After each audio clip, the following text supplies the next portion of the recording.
یا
صدر اعظم اختر نقشبندی صاحب جو نبی پاک صلی اللہ علیہ وسلم کی بارگاہ میں نذرانہ کی درخواست فرما رہے تھے، بڑے محبت والے ساتھی ہیں، آپ اکثر کوشش کرتے ہیں حاضری دینے کی۔ اللہ تعالیٰ تمام حاضرین کی حاضری قبول فرمائے۔ ان کے نام عمران رونق کے محفل ہوئے ہمارے نہایت محترم قابل عزت ہمارے استاد محترم کے رفیق سفر خطیب اہل سنت محسن اہل سنت سرمایہ اہل سنت فخر السادات حضرت علامہ قبلہ سید الطاف شاہ صاحب قاظمی خطیب جامع مسجد شہداء حاضر اسٹریٹ، آپ کو دل کی عطا گرائیوں سے ہدیہ تبریک پیش کرتے ہیں اور میں آپ بلا تاخیر آپ کو دعوت پیش کرتا ہوں مفتی صاحب کے آنے سے قبل، تاکہ ہم قبلہ شاہ صاحب کا خطاب جو ہے وہ سماعت فرما سکیں۔ آپ انشاءاللہ موجود ہوں گے اور یاد کریں گے شاہ صاحب کو اللہ نے بڑا ملکہ عطا فرمایا کتابت کا، اللہ ان کا سایہ تادیر ہمارے سروں پہ قائم اور دائم فرمائے۔ ان کے بڑے بھائی سید عمران شاہ صاحب میرے والد گرامی کے ساتھیوں میں سے ہیں اور اسی مسجد میں آپ نے ایک دفعہ نماز جمعہ کی یہاں پڑھائی تھی، تو یہ شاہ صاحب قبلہ کے ان کے چھوٹے بھائی ہیں، اللہ تعالیٰ انہیں سلامت رکھے۔ میں دعوت خطاب پیش کرتا ہوں فخر السادات حضرت علامہ سید الطاف شاہ صاحب قاظمی کو کہ آپ تشریف لائیں اور اپنے خطاب ارشاد سے ہمارے قلوب و اذان کو نعرہ تکبیر، نعرہ رسالت، نعرہ رسالت، نعرہ تحقیق، نعرہ حیدری، نعرہ غوثیہ، احمد مصطفیٰ، احمد مصطفیٰ، مرحبا مرحبا۔ حضرت علامہ حافظ محمد فیاض سلطانی صاحب تشریف لائے، برادرم مولانا احمد جائی صاحب تشریف لائے۔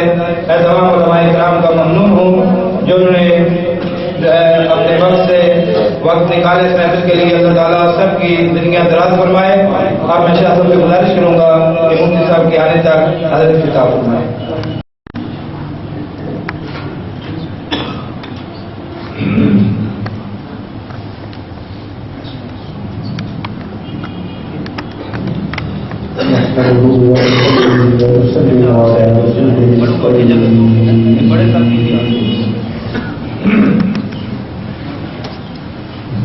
أما بعد فأعوذ بالله من الشيطان الرجيم بسم الله الرحمن الرحيم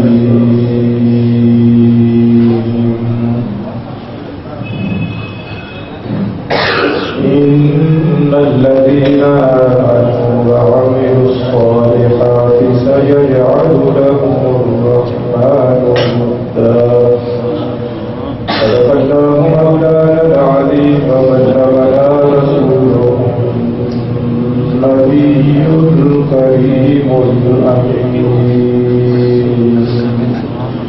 قال الله تبارك وتعالى في شأن حبيبه صلى الله عليه وسلم مخبرا ونبيا إن الله وملائكته يصلون على النبي يا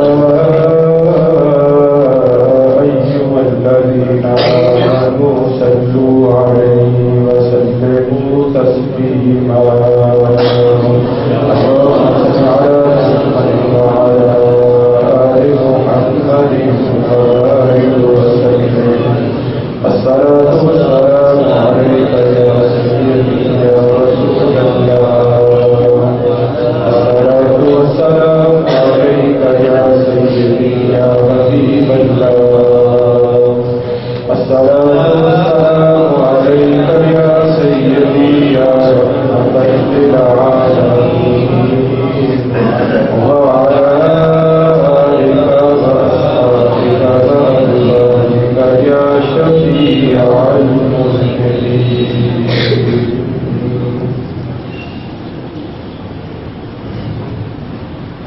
حمد و سلام کے بعد میزبان مولد قادر جلیل قادر حبیب حضرت علامہ حافظ محمد ایاز رضوی صاحب دعوت برکات خصوصیہ نہایت ہی واجب الاحترام حضرات علماء کرام، معزز مہمانان گرامی، آج کی اس بابرکت تقریب سعید میں شرکت کی سعادت حاصل کرنے والے خوش نصیب شمع سعادت کی فرمائیں۔ اللہ کا بے حساب لاتعداد آن کی شکر ہے، اس مالک الملک نے ہماری دو ناچیز بندوں کو اس گہرے گزرے زمانے میں ایک مرتبہ پھر خالصتاً ذکر کی محفل میں شرکت کی سعادت اور توفیق عطا فرمائی۔ رب کریم جل وعلا شان کو ہم سب کی حاضری اپنی بارگاہ میں قبول فرمائے، اور اس حاضری کے صدقے میں رب کریم ہمارے گزشتہ سال فرما کے زندگی کی آخری سانسوں تک محتاط ہو کے باعمل زندگی بسر کرنے کی توفیق عطا فرمائے۔ حاضرین محترم، آپ تمام دوست محبت والے ہیں، عقیدت والے ہیں، کامل ایمان والے ہیں، اور آپ کی یہ محفل اور مجلس جس طرح میری معلومات ہیں ماہانہ بنیاد ہوتی ہے، آپ ہر مہینے متواتر اس مجلس کا، اس محفل کا اہتمام کرنے والے ہیں، اور یقیناً یہی محافل ہیں، یہی مجالس ہیں جو کسی بھی انسان کو اس عارضی اور فانی زندگی میں عزت اور سرخروئی عطا فرماتی ہیں، اور یہی ذکر کی محفلیں ہیں جن کے صدقے میں، جن سے دولت کما کے اپنے دامن میں اکٹھا کر کے ہم اپنی نعرہ رسالت، نعرہ تحقیق، نعرہ حیدری، نعرہ غوثیہ۔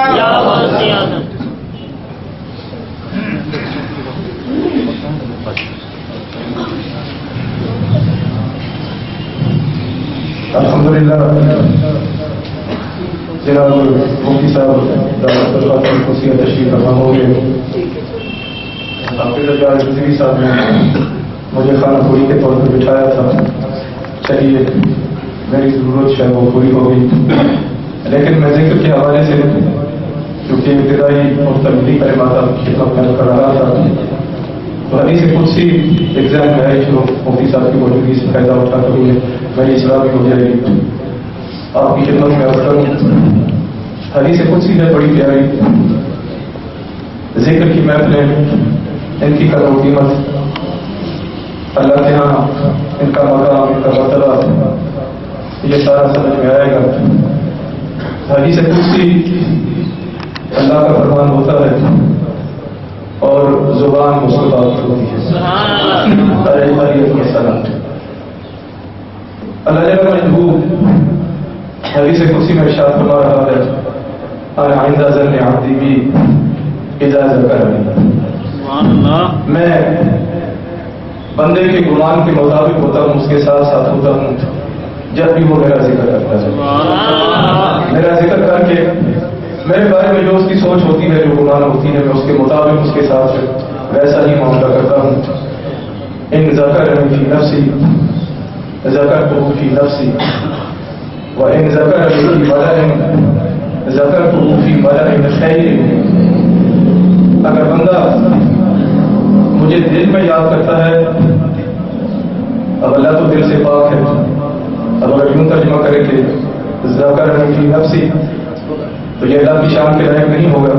اب بندہ دل میں یاد کرتا ہے تو اللہ ارشاد فرماتا ہے میں اسے تنہائی میں یاد کرتا ہوں، خلوتوں میں یاد کرتا ہوں جب میرے ساتھ کوئی نہیں ہوتا، اور اگر وہ بندہ مجھے مجھے کسی محفل اور مجلس میں یاد کرتا ہے تو ذکرتہ فی ملأ خیر منہ، میں اس بندے کی بہتر محفل اور مجلس میں اسے یاد کرتا ہوں. جیسی محفل اور مجلس میں اس نے مجھے یاد کیا تھا، میں اسے بہتر محفل اور مجلس میں. اب میں نے اختصاص سے کام کی لینا ہے، میری فوجی تربیت بھی ہے. میں سمجھتا ہوں کہ حدیث قدسی کا مطلب کیا ہو سکتا ہے سادہ سادہ لفظوں میں. جو لفظوں سے ظاہر ہو رہا ہے وہ یہ کہ بندہ یہاں زمین پہ بیٹھ کے اللہ کا ذکر کرتا ہے اور آسمانوں کے فرشتوں سے فرماتا ہے میرے بندے کو کیسا میرا ذکر کرتا ہے. میں نے اس کی زبان کو ذاکر بنا دیا ہے، اس کے قلب کو شاکر بنا دیا ہے، اس کی آنکھوں میں شرم و حیا عطا کر دی ہے، اس کے ظاہر کو شریعت کا رنگ عطا کر دیا ہے، اس کے باطن کو اپنے محبوب کی محبت عطا کر دی ہے. وہ یہاں بیٹھ کے لا الہ الا اللہ کرتا ہے اور رب آسمانوں میں فرشتوں سے فرماتا ہے میرے بندے کو دیکھو کیسا میرا ذکر کر رہا ہے. محترمات، یہ ہم اسی محفل میں ہیں، اسی مجلس میں ہیں، اور رب کریم جل وعلا شانہ ہمیں بھی ان خوش نصیب بندوں کی صف میں شامل فرما دے جنہیں اللہ تعالیٰ ذکر کے صدقے میں یہ اعزازات، یہ انعامات، یہ اکرامات عطا کرتا ہے. رب کریم جل وعلا شانہ ہمیں زندگی کے آخری سانسوں تک ایسی تمام محفلوں میں محبت کے ساتھ، خلوص کے ساتھ حاضری کی توفیق عطا فرمائے. وآخر دعوانا ان الحمد للہ رب العالمین.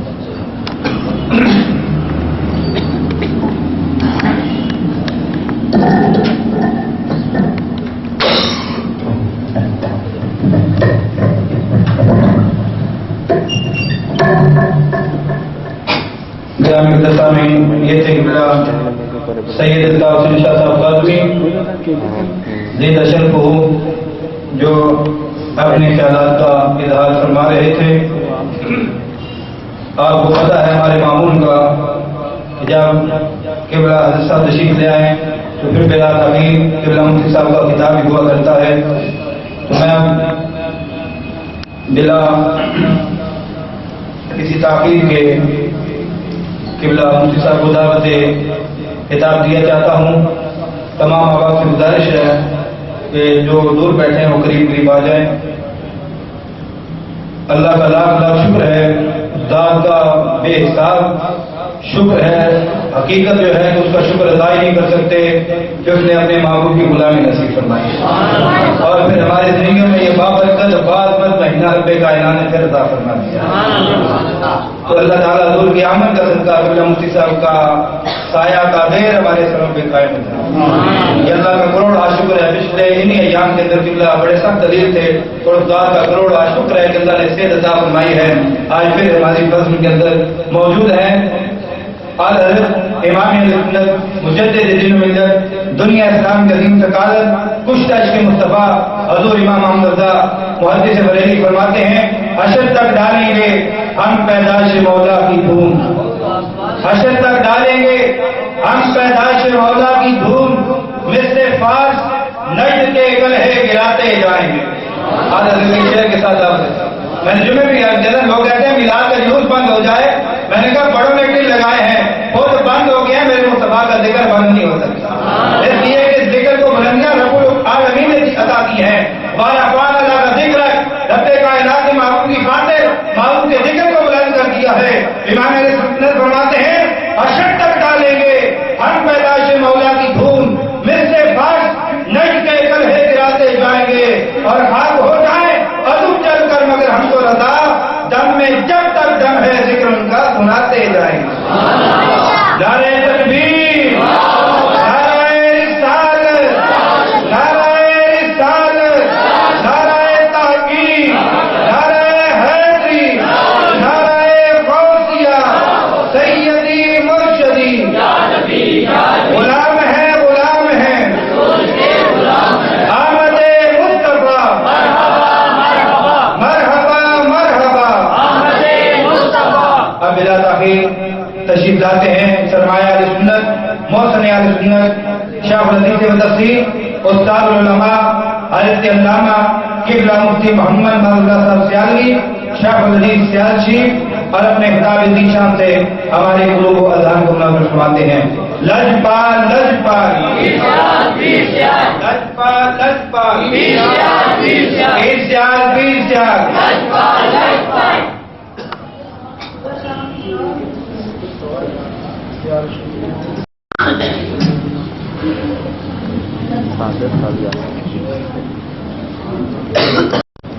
الله الرحمن الرحيم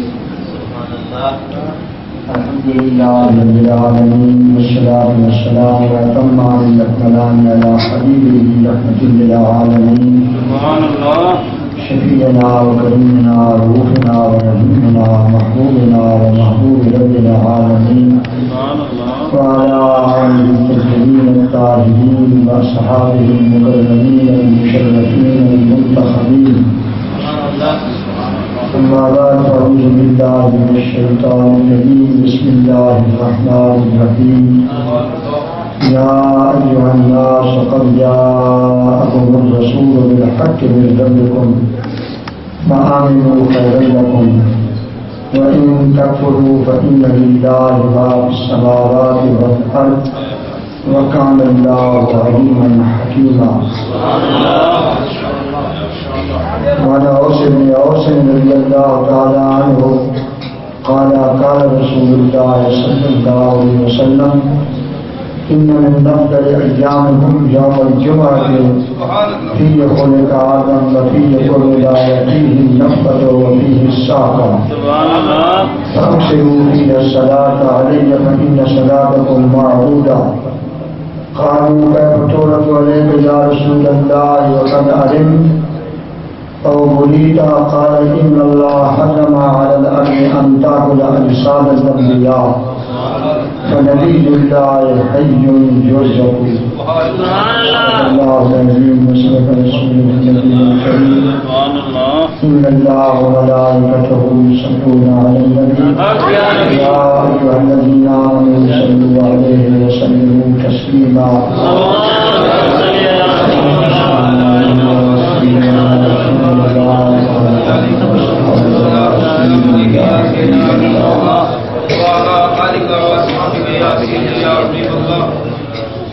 حضرات علماء کرام حاضرین گرامی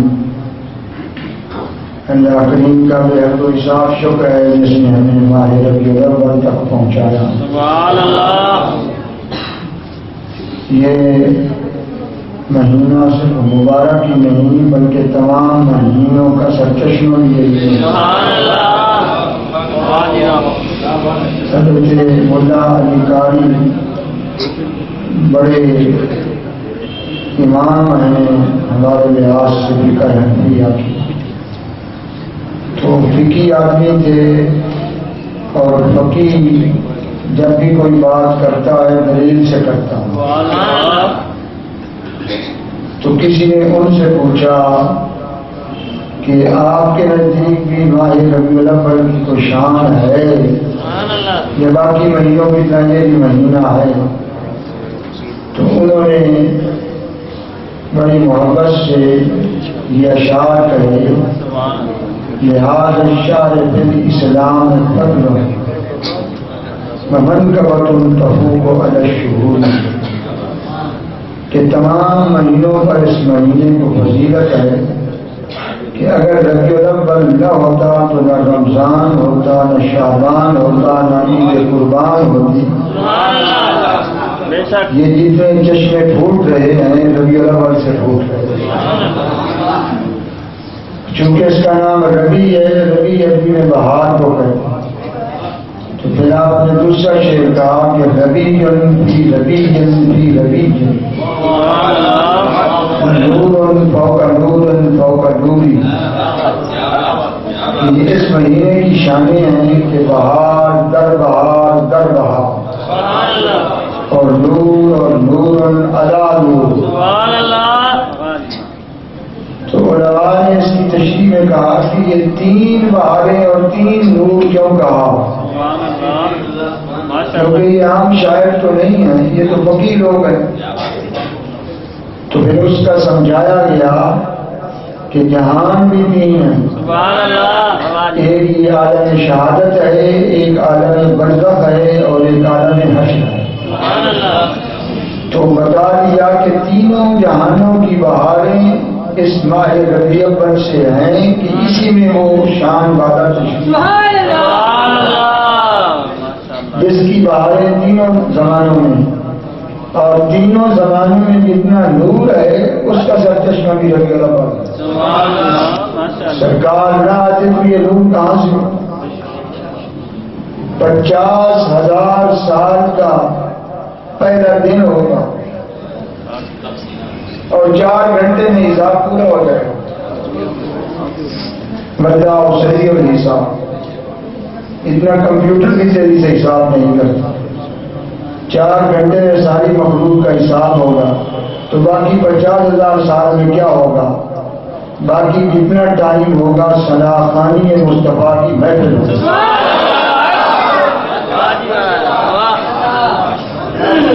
فقط اتنا سبب ہے انعقاد مجمع باشر کہ ان کی شان محبوبی دکھائی جانے تو اس بارے مبارک سے بھی ساری برکتیں ہیں. اللہ تعالیٰ نے 49 مقامات پر قرآن کریم میں اپنے محبوب کی آمد کا اعلان کیا.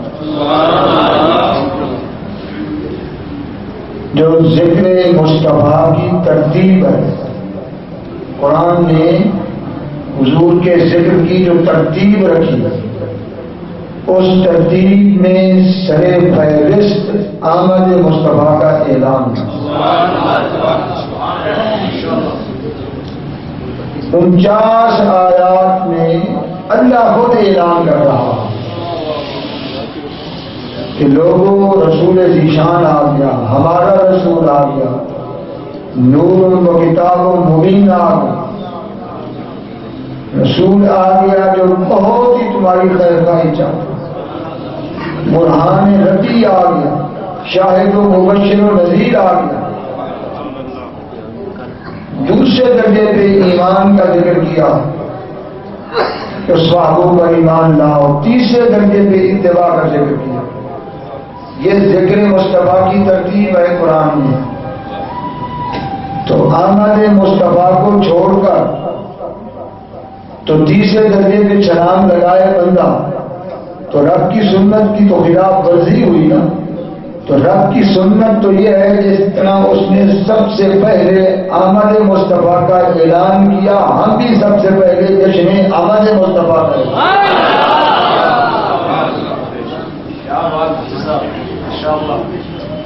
کیونکہ ایمان کے بغیر تو شریعت نہیں ہے.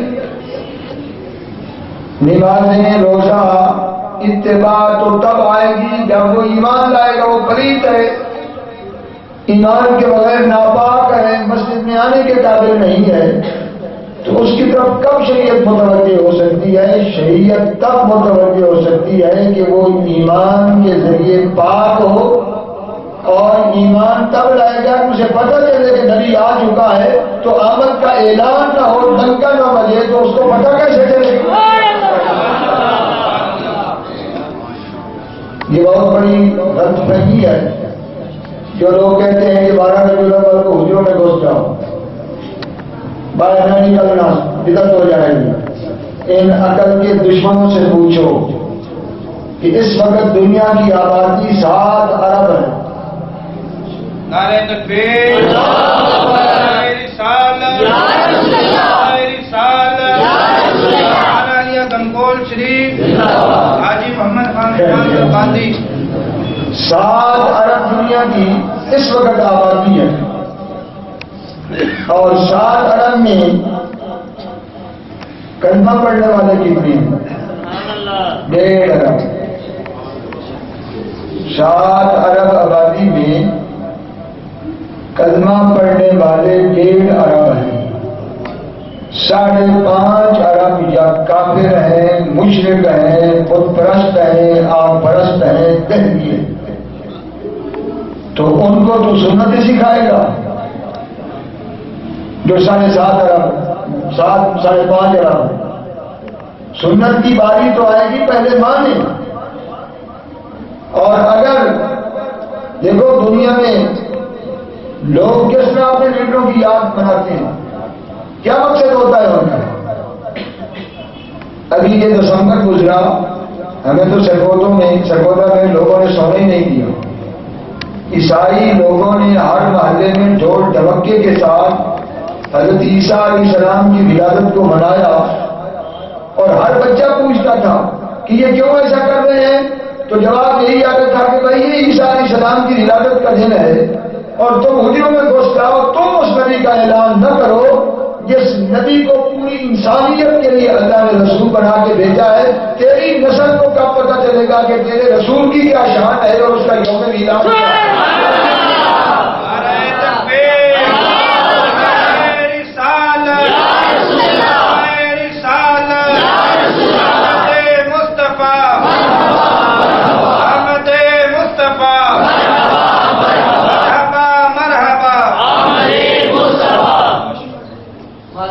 میں کہتا ہوں کہ حج کو پیچھے رکھو، حج پر اگر مسلمان 35 لاکھ اکٹھے ہو گئے، اتنا بڑا مجمع بن گیا، تو کون سی کمال کی بات ہے؟ تم کروڑوں میں ریلی نکال کر کہو لوگوں وہ رسول آ گیا۔ کل قیامت کے دن کو یہ نہ کہے کہ ہمیں تو خبر ہی نہیں کہ وہ رسول آیا تھا۔ اس رسول کا پرچار کرنے والے تو حجرے میں گھسے ہوئے تھے میڈا کی طرح، اور وہ کہہ رہے تھے کہ ہاں 12 کو خوش نہ کرنا، 13 کو کر لینا۔ تو ان کو کیسے پتا چلے وہ رسول آ گیا ہے؟ یہ ڈنکا کس نے بجانا؟ تو تمہاری نمازیں، تمہارے اجتماعات، تمہارے عمرے حج بہت نیچے ہیں۔ سب سے پہلے وہی کرو جو رب نے کیا ہے۔ رب نے 49 مرتبہ اس کی آمد کا اعلان کیا ہے، تم کروڑوں مرتبہ پورے دین کے ہر کونے میں آمد مصطفیٰ کا ڈنکا۔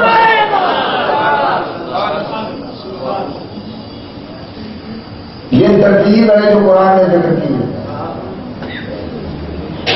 یا ایھا الناس، ان 49 آیات میں سے ایک ہے جو میں نے پڑھی ہے۔ یا ایھا الناس قد جاءکم الرسول بالحق من ربکم، اے لوگو یقیناً تمہارے پاس تمہارے رب کی طرف سے حق کے ساتھ وہ رسول ذی شان آ گیا۔ سبحان اللہ۔ تشریف لے آیا۔ اللہ تعالیٰ اس محبوب کے آنے کا اعلان فرمایا، اور خطاب کن کو ہے؟ پوری نسل انسان، کسی ایک قوم کو نہیں ہے، پوری نسل۔ یا ایھا الناس، اے لوگوں، وہ رسول ذی شان آ گیا۔ اب فرمایا آمنوا خیر لکم۔ ذرا سوچنا، پہلے رب نے محبوب کی آمد کا اعلان کیا، پھر محبوب پر ایمان کا حکم دیا، تو پتہ یہ چلا کہ آمد کا پہلے اعلان ہوگا تو تب کسی کو پتہ چلے گا کہ اس پر ایمان لانا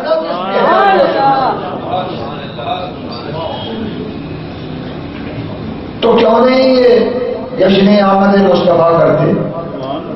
میں کہتا ہوں یہ بڑا تھوڑا جو تم کر رہے ہو۔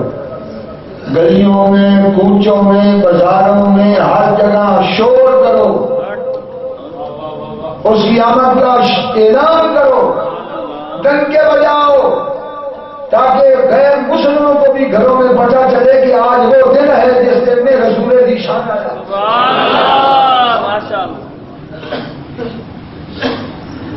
ایک الرجی یہ بڑی ہے کہ یہ جلوس کیوں ہے؟ تو مسجد میں جو پروگرام ہے یا مسجد سے نکل کر کہیں بازاروں میں نکلتے ہیں لوگ، تو یہ ذکر مصطفیٰ ہے، یہ جشن آمد تو نہیں ہے، جشن آمد نہیں ہے۔ جشن آمد کیا ہے؟ فَإِنَّهُ يَسْلُكُ مِن بَيْنِ يَدَيْهِ وَمِنْ خَلْفِهِ رَصَدًا۔ اللہ تعالیٰ فرماتا ہے قرآن کریم میں کہ جبریل جب بھی آئے ہیں جشن کے ساتھ آئے، کوئی ہے بھی جبریل اکیلے لے کے من خلفہ رصدا، رصد فوج کے اس گروہ کو کہتے ہیں جو بریگیڈ کے قریب ہے۔ اتنی بڑی فوج جو دشمن کا منہ پھیرنے کے قابل ہو سے رصد کہتے ہیں، اور اس کی تعداد آئی ہے کہ جبریل امین درمیان میں ہوتے تھے قرآن کی ترتیب دے دو، میں ترجمہ نہیں کر رہا، میں اسی ترتیب کو ذکر کر رہا ہوں۔ وَإِنَّهُ يَسْلُكُ مِن بَيْنِ يَدَيْهِ، پس حضرت جبریل کے آگے، وَمِن خَلْفِهِ، اور پیچھے رَصَدًا، بہت بڑی فوج تھی۔ تقریباً ذکر کیا گیا ہے کہ ہر دفعہ جب جبریل امین جو ایک بھی لے کر آئے 70,000 فرشتوں کے جشن سے آئے۔ سبحان اللہ، ماشاء اللہ جی، ماشاء اللہ، میں قرآن کی بات کر رہا ہوں۔ واہ جی واہ۔ وہ کبھی اکیلے نہیں آئے، وہ سدرا سے سیدھے آئے۔ حضور مکے میں ہے تو مکے میں آئے، سرکار مدینے میں ہے تو مدینہ میں آئے۔ انہوں نے کوئی نفل نہیں پڑے، نہ کعبہ کا طواف کیا، انہیں کوئی کام نہیں کیا۔ وہ آئے، جشن میں حضور کو عید پیش کی، وہی دی اور واپس چلے گئے۔ تو جشن یہ جبریل کی سنت ہے، مسجدوں کے جلسے میں جشن نہیں ہو سکتا۔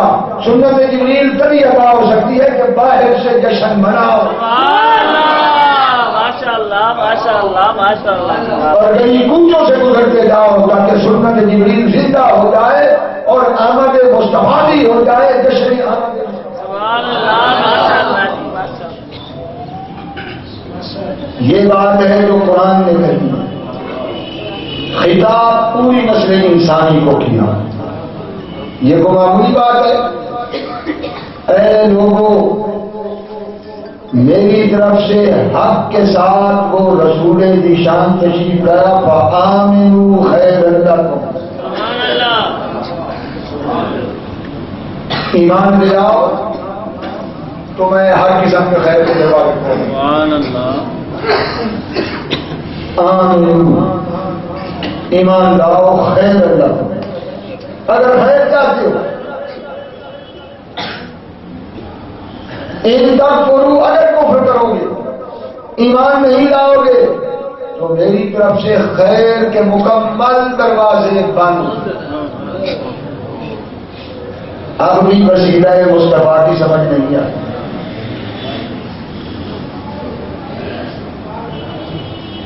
میں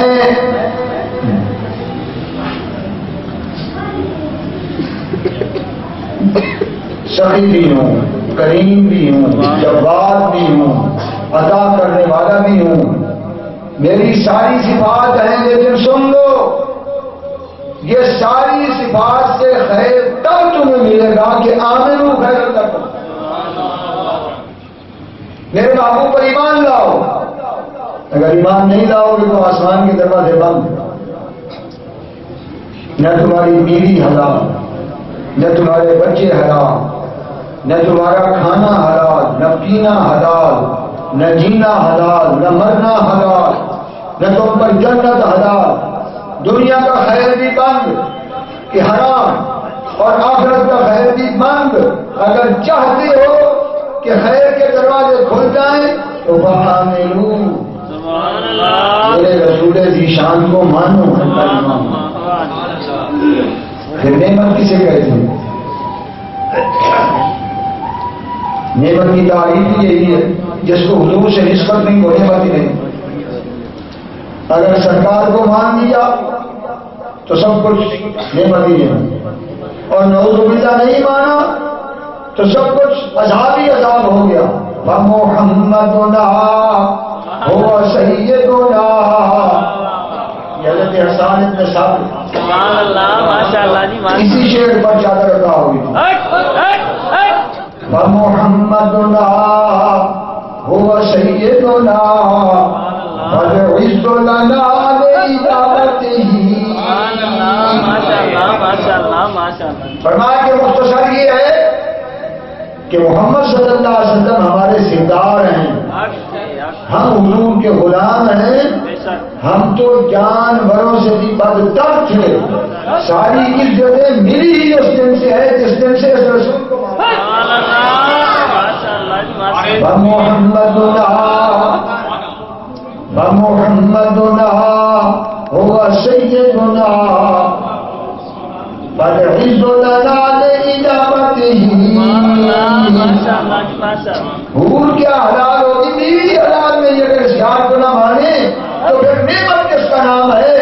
نعمت وجود مصطفیٰ کا نام ہے، جس سے دنیا کی نعمتوں کے بھی چشمے پھوٹ رہے ہیں، آخرت کی نعمتوں کے بھی چشمے پھوٹ رہے ہیں. مرکز خیر الہی جو ہے وہ ذات محمد رسول اللہ ہے. فرمایا جس نے ان کو مان لیا وہ خیر الخلق ہو گیا، جس نے ان کو نہیں مانا وہ شر. فمحمدنا هو سيدنا فالعز لنا لإجابته.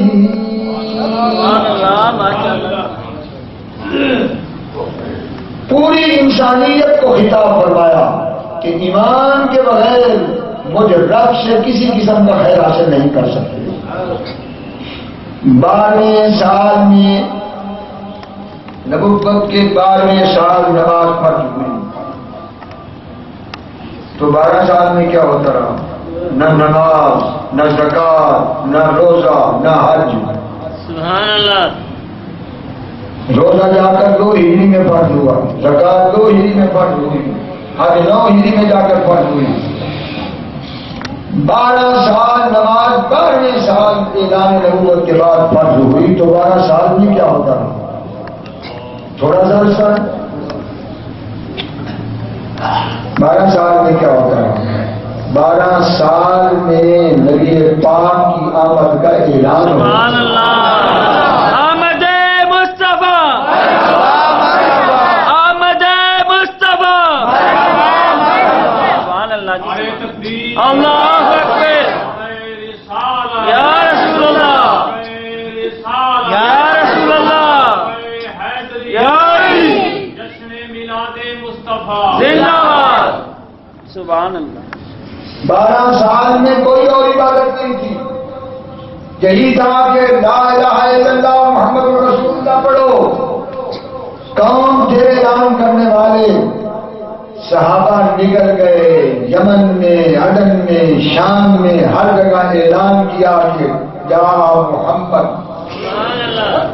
کہ وہ ہستی تشریف لا چکی. حضرت سراب ابن قائد مدینہ میں آئے نا، حضرت عمر منبر پہ کھڑے تھے تو آپ نے فرمایا ہے سراب، اب تو منبر پہ آ کر اپنے ایمان لانے کا واقعہ سنا کہ تو کیسے اسلام کیا. تو حضرت سراب ابن قائد نے منبر پہ کہا کہ میں نے اپنے ایمان لانے والے واقعہ پر قصیدہ لکھ دیا. سبحان اللہ. ماشاء اللہ. تو یاد رہے گا لوگوں کو. فرمایا کہ زمانہ جاہلیت میں میری دوستی ایک دین کے ساتھ تھی. وہ بھی ایک بت کی پوجا کرتا تھا، اسی بت کی میں بھی پوجا کرتا تھا. ہماری یاری اسی میں تھی کہ ہم دونوں کا ایک ہی خدا تھا. تو بت جس قوم کو دوستی تھی جن کے ساتھ میری. تو کچھ عرصہ گزرنے کے بعد ایک رات اس جن نے مجھے سونے نہیں دیا. سبحان اللہ. پوری رات میں سوتا ہوں مجھے جگا دیتا ہے. 3 راتیں اس نے ایک ہی بات مجھ سے کہی کہ تو سویا ہوا ہے اور مکے میں نبی تشریف لا چکا ہے، میں اس پر ایمان لا چکا ہوں، تو بھی ایمان نہیں لایا.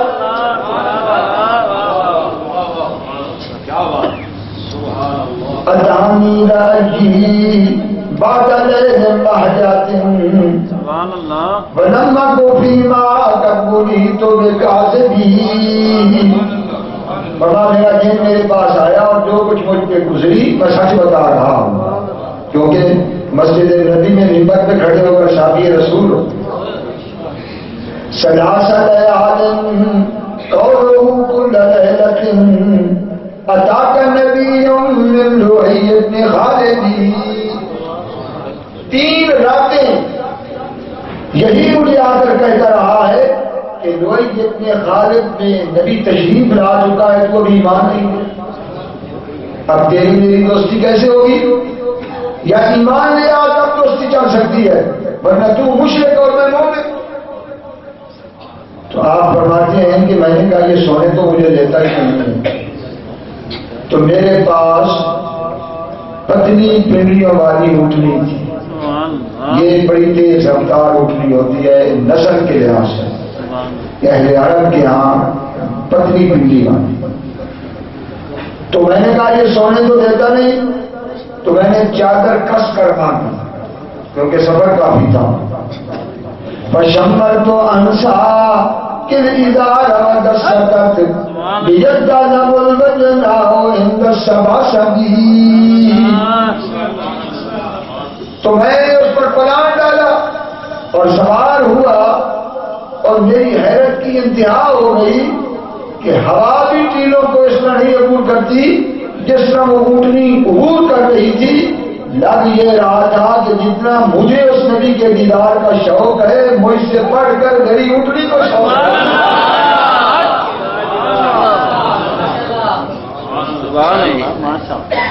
یہاں تک کہ فرماتے ہیں مکہ شریف میں پہنچ گیا. نبی پاک صلی اللہ علیہ وسلم دار ارقم میں تشریف فرما تھے اور کچھ صحابہ بھی بیٹھے ہوئے تھے. تو مجھے کسی سے پوچھنے کی ضرورت نہیں رہی کہ وہ رسول کون ہے کیونکہ ان کا چمکتا ہوا چہرہ بتا رہا تھا کہ یہی ہستی ہو سکتی ہے جو اللہ کا نبی اور رسول. فرماتے ہیں کہ میں نے حضور سے پوچھا بھی نہیں کہ آپ رسول ہیں یا نبی ہیں بلکہ میں نے جاتے ہی حضور کے سامنے بیٹھ کر اپنے اسلام کا اعلان کیا. ایک بات یہ بھی عرض کرتا ہوں کہ آج تک کسی نے چاند کو دیکھ کر اللہ کی گواہی نہیں دی. کسی نے کرنا پڑا ہے سنا ہے کہ چاند کو دیکھ کر کسی نے کرنا پڑا, سورج کو دیکھ کر کسی نے کرنا پڑا, قرآن کریم کی زیارت کر کے کسی کافر نے کرنا پڑا. یہ جتنے کرنے پڑنے والے ہیں یہ چہرہ مصطفیٰ کو دیکھ کر. شیخ المحققین شیخ عبدالحق محدث دہلوی فرماتے ہیں کہ حق را و چشم اگرچہ ندیدن و دیکھ نش از دیدن جمال محمد شناختن, کہ کسی آنکھ کی طاقت نہیں ہے کہ اللہ کو دیکھ سکے. یہ ہمارے محال ہے اس دنیا میں کہ کوئی اللہ کو دیکھ سکے, مگر جس نے بھی رب کو پہچانا ہے جمال محمد کو دیکھ کر پہچانا.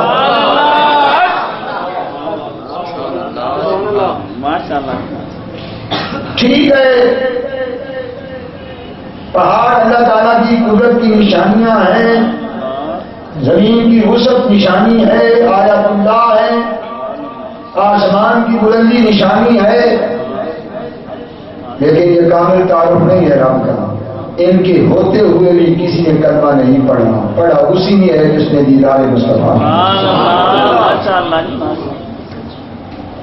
اور میں اکثر آپ سے یہ ذکر کرتا رہتا ہوں کہ قرآن کریم میں اللہ تعالیٰ نے ان تمام چیزوں کی حقیقت کا تو ذکر کیا کہ میں کوئی ہے جو عرش کا رب ہو, کوئی ہے جو آسمانوں کا رب ہو, کوئی ہے جو زمینوں کا رب ہو. فرمایا میری خلقت میں تمہیں کہیں نقص نہیں نظر آئے گا جتنا غور کر لو, لیکن قرآن میں اللہ تعالیٰ نے کہیں ان کے رب ہونے پہ ناز نہیں کیا, عرش کے رب ہونے پہ ناز نہیں کیا, کعبہ کے رب ہونے پہ ناز نہیں کیا. فرمایا فلا رب لا یؤمنون, اے محمد رسول اللہ تیرے رب کی قسم رب کو اگر ناز ہے تو رب محمد ہونے پہ ناز ہے.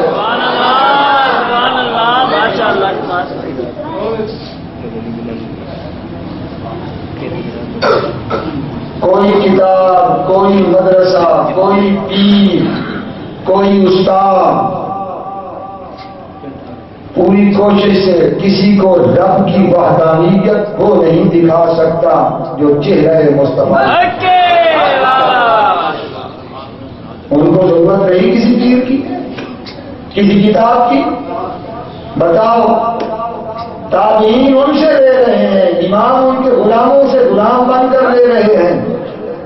صحابی کو وہ ضرورت پڑی کیونکہ باقی سارے علوم کے ذرائع تو بہت نیچے ہیں، اس نے تو ذات کے چہرے کو دیکھا ہے جس کے دیکھتے ہوئے دل کے پردے ہی اٹھے، اور ایسے پردے اٹھے کہ بغیر پوچھے توحید کی بھی سمجھ آ گئی، رسالت کی بھی سمجھ آ گئی، شان رسالت کی بھی سمجھ آ گئی۔ اور پہلا حضور کے سامنے اقرار یہی کیا کہ وَأَشْهَدُ أَنَّ اللَّهَ لَا رَبَّ غَيْرَهُ، کہ میں گواہی دیتا ہوں کہ اللہ کے علاوہ کوئی معبود نہیں۔ تو دیکھ حضور کو رہے ہیں گواہی رب کی ہو رہی ہے، بھائی دیکھ تو جواب مصطفیٰ رہے ہیں تو گواہی رب کی وحدانیت کی ہو رہی ہے، کیونکہ دیواروں میں صورت نظر نہیں آتی، صورت آئینے میں نظر آتی ہے۔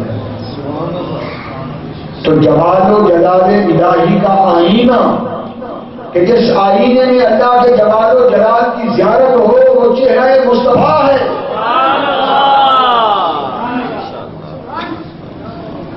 اس لیے جتنی توحید کی اسے سمجھ آئی اور رب کے جمال و جلال کی سمجھ اسے آئی جس نے رخ مصطفیٰ کو دیکھا۔ دنیا میں کوئی چیز نہیں جو اتنے پردے اٹھا سکے، اس لیے کہا گیا ہے کہ اگر لاکھ غوث اکٹھے ہو جائیں تو صحابی کے گھوڑے کے قدموں کی مٹی کے برابر نہیں ہو سکتے۔ ان کے گھوڑوں کا یہ شان ہے، صحابی کا کیا شان ہے؟ سبحان اللہ سبحان اللہ ماشاء اللہ۔ ان کو کسی دلیل کی ضرورت نہیں، کوئی پوچھا خود گواہی دی۔ گواہی کیسے دی؟ بس روح مصطفیٰ سے ہی پردے اٹھ گئے، حقیقتیں منکشف ہو گئی، علوم لدنی اور ظاہری سب آ گئے۔ وَأَشْهَدُ أَنَّ اللَّهَ لَا رَبَّ غَيْرَهُ وَإِنَّكَ مَأْمُونٌ عَلَىٰ كُلِّ غَائِبٍ، میں گواہی دیتا ہوں کہ وحدہ لا شریک ہے، اور یہ بھی گواہی دیتا ہوں کہ کائنات میں کوئی غیب نہیں مگر اس کے سر پر تو نگہبان بن کر عَلَىٰ كُلِّ غَائِبٍ۔ یہ تو توحید اور رسالت کی بات۔ اب اس کے بعد کیا شک کسی کو رہ سکتا ہے کہ کوئی غیب، کسی غیب کا وجود باقی نہیں رہ سکتا جب تک اسے نگاہ مصطفیٰ آپ نگران اور مامون۔ اگلا مسئلہ بھی ہم کرتے ہیں۔ سبحان اللہ۔ دیکھو نا اتنا بڑا قصیدہ ایمان بھی لا رہے ہیں، ان کو عقیدہ کہاں سے ملا؟ مولوی کتابوں سے عقیدہ ڈھونڈا۔ یہاں کون سی کتاب تھی؟ انہوں نے سارا عقیدہ پہلے دیدار میں ہی پورا کر دیا۔ وَإِنَّكَ أَدْنَى الْمُرْسَلِينَ وَسِيلَةً إِلَى اللَّهِ يَا ابْنَ الْأَكْرَمِينَ الْأَطْهَارِ۔ فرمایا صرف ہمارا ہی آپ وسیلہ نہیں ہے یا رسول اللہ، جتنے انبیاء ہیں ان کے لیے بھی رب کے دربار میں وسیلہ تیری ذات ہے۔ ابراہیم شریف کی حدیث ہے، سرکار فرماتے ہیں كنت قائما على الصراط لأعتبر امتی، میں پل صراط پہ کھڑا تھا کہ اپنی امت کو سلامتی سے گزاروں۔ یہ حضور کی شان ہے، باقی نبی پل صراط پہ نہیں ہوں گے، سرکار ہوں گے تو میرا کوئی امت ہی غیر نہیں تھا، یہ لالی پاتی ہے۔ میں پل صراط پہ کھڑا تھا کہ اپنی امت کو گزاروں تو اس جانی کی سب مریم کہ میرے پاس کی سارے اسلام اور کہا یا محمد صلی اللہ علیہ وسلم ان هذا الانبیاء قد یشتقون الیک، اپنی امت کو سنبھال کر کھڑے ہیں، یہ سارے نبی بھی سب باندھ کر تیرے دروازے پہ آئے کھڑے ہیں کہ ہم بھی سنبھال، کیونکہ جیسے ہم امتی ہیں ہر نبی حضور کا امت ہے۔ اب یہ عقیدہ مجھے بتائیں جو ابھی اسلام لا رہا ہے اس کو کہاں سے مل گیا؟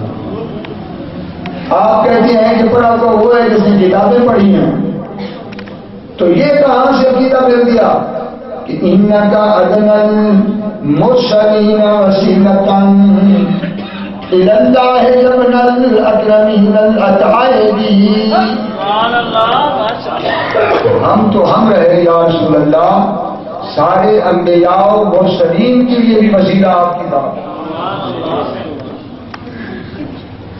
اور یہ بھی فیصلہ کر دیا کہ یبن الاکرمین الاتائبی،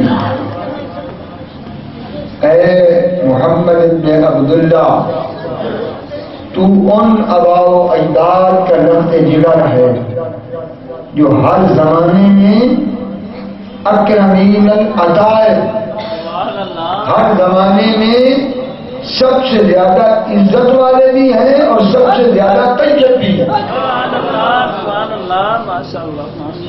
اکرمین، اکرم کی جمع، ان اکرمکم عند اللہ اتقاکم.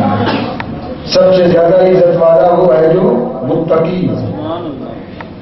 اور اتائب اطیب کی جمع، طیب پاک، اطیب سب سے پاک. اور اتائب اس کی جمع. کیا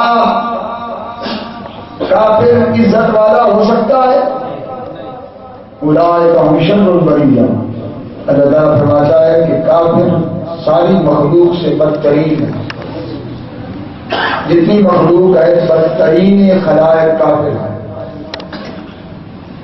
کافر کبھی عزت والا نہیں ہو سکتا، کافر کبھی پاک بھی نہیں ہو سکتا. انما المشرکون نجس، یہ مشرک نجس نہیں، نجس سر سے پاؤں تک ناپاک ہے. یہ مسجد حرام میں قدم نہ رکھیں. مشرک کبھی پاک نہیں ہو سکتا، کافر کبھی پاک نہیں ہو سکتا، کافر کبھی عزت والا نہیں ہو سکتا، مشرک کبھی عزت والا نہیں ہو سکتا. جو سب سے زیادہ متقی ہو وہ عزت والا ہوتا ہے، اور جو سب سے زیادہ اندر سے ستھرا ہو وہ طیب ہوتا ہے. اور حضور کی موجودگی میں یہ صحابی نے اقرار کر کے اسے حدیث قرار دیا. حضور نے اس پر مہر لگا دی کہ وَإِنَّكَ أَدْنَى الْمُرْسَلِينَ وَسِيلَةً إِلَى اللَّهِ يَبْنَ الْأَكْرَمِينَ الْأَتَائِبِ. کہ تو ان آباء و اجداد کا رخت جگر ہے جو اپنے زمانے میں سب سے زیادہ عزت والے بھی ہیں، سب سے زیادہ پاک بھی ہیں. تو اب اس بات کی کیا ضرورت رہ گئی؟ لوگ کتابیں لکھ رہے ہیں کہ یہ مشرک تھا، حضرت ابراہیم کا باپ مشرک تھا، وہ تو چچا تھا. وہ باپ کہاں تھا؟ باپ تو آپ کا تاریخ تھا. اگر تمہیں اس کی ضدی ہے تو اس کا مجھے جواب دو. کہ قرآن نے تو فرما دیا وما كان استغفار ابراہیم لأبیہ الا موعظۃ وعدہا ایاہ، کہ حضرت ابراہیم علیہ السلام جو آزر کے لیے مغفرت مانگتے رہے اتنے تک مانگتے رہے جب رب نے بتا دیا کہ اے خلیل اللہ یہ کبھی ایمان نہیں لائے اور آج کے بعد تم نے اس کے لیے مغفرت نہیں مانگی. فلما تبین له انه عدو للہ تبرأ منه. جب حضرت خلیل اللہ نے وحی الہی کے ذریعے اور مشاہدے سے دیکھ لیا کہ یہ اللہ کا دشمن ہے تو پھر اس کے لیے مغفرت مانگنے سے بری ہو گئے. یہ تو قرآن نے کہا. اور یہ اس کا جواب دو رب الفرقی والے والے دیا. یہ کس کی دعا؟ حضرت ابراہیم خلیل اللہ کی. رب الفرقی، اللہ مجھے بخش دے، والے والے دیا وللمؤمنین یوم یقوم الحساب. ان کی مغفرت سے تو ہم نے منع کر دیا. اور یہ والدین کی مغفرت وہ دعا ہے جو تو بھی مانگ رہا ہے، ساری زندگی خلیل اللہ بھی مانگتے رہے. اگر والد آزر ہوتا تو ان کے لیے تو دعا سے ہی روک دیا گیا تھا. پتہ چلا آزر چچا ہے، والد وہ ہے جس کی مغفرت کے لیے آتی.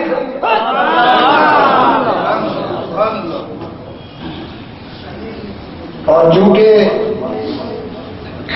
سفید ریش کے سبحان اللہ آخری عمر میں اسلام لائے تھے تو اپنی داڑھی ان کے سامنے پکڑ لی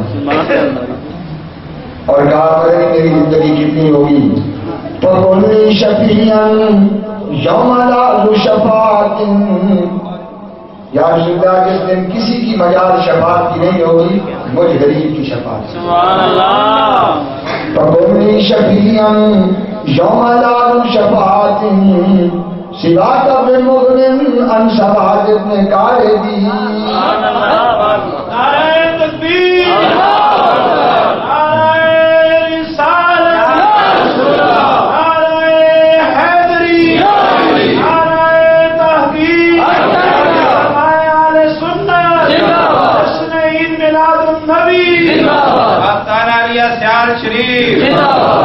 فَقُلْ شَفِيًّا يَوْمَ لَا شَفَاعَةٍ. صحابی رسول ہو کر پھر بھی اپنے ایمان پر اعتماد نہیں کرتا، حضور کی شفاعت پہ اعتماد کرتا ہے. تیرے میرے عمل کتنے آ گئے کہ ہم جنت میں چلے جائیں گے، عمل ضرور کرو، کیونکہ مومن غافل نہیں ہے، مومن مجاہد ہوتا ہے. کمپرومائز مت کرو اپنے اندر کے ساتھ، عمل ضرور کرو، لیکن یہ غلطی میں نہ رہنا نگاہ عمل پر نہ ہو، نگاہ شفاعت پر. فَقُلْ شَفِيًّا يَوْمَ لَا شَفَاعَةٍ سِوَاكَ بِمُغْنٍ عَنْ شَفَاعَةِ ابْنِ قَارِبِي. یا رسول اللہ اس غریب مسکین شفاعت ابن قارب کی شفاعت کرنا جس دن کوئی شفاعت کرنے والا نہ ہو. فَضَحِكَ النَّبِيُّ حَتَّى بَدَتْ نَوَاجِذُهُ. حضور اتنے مسکرائے کہ دندان مبارک ظاہر ہوگی. فرمایا ہے شفاعت ابن قارب تیرے لیے یہاں بھی خیر ہے، تیرے لیے وہاں بھی. یہ ہے حسن عقیدہ اور یہ ہے شناخانی مصطفیٰ اور یہ ہے سنت خدا کہ 12 سال تک صحابہ ہی نہیں جنوں نے بھی آمد مصطفیٰ کا اعلان کیا. اور یہ پہلی شان ہے حضور کی اور یہ حق ہے مرحبا مرحبا آمد مصطفیٰ. یہ عین قرآن کے مطابق ہے، یہ سنت الہی ہے. اللہ 49 مرتبہ اعلان کرے آمد مصطفیٰ کا، امت اتنی نہیں گزری ہے کہ سال میں ایک دفعہ بھی نہ کرے. اللہ تبارک و تعالیٰ کرم فرمائے، اس آمد کو عالم اسلام کے لیے خیر بنائے اور سرکار کی پوری امت پر کرم فرمائے. انہ ولی کل شیء قدیر.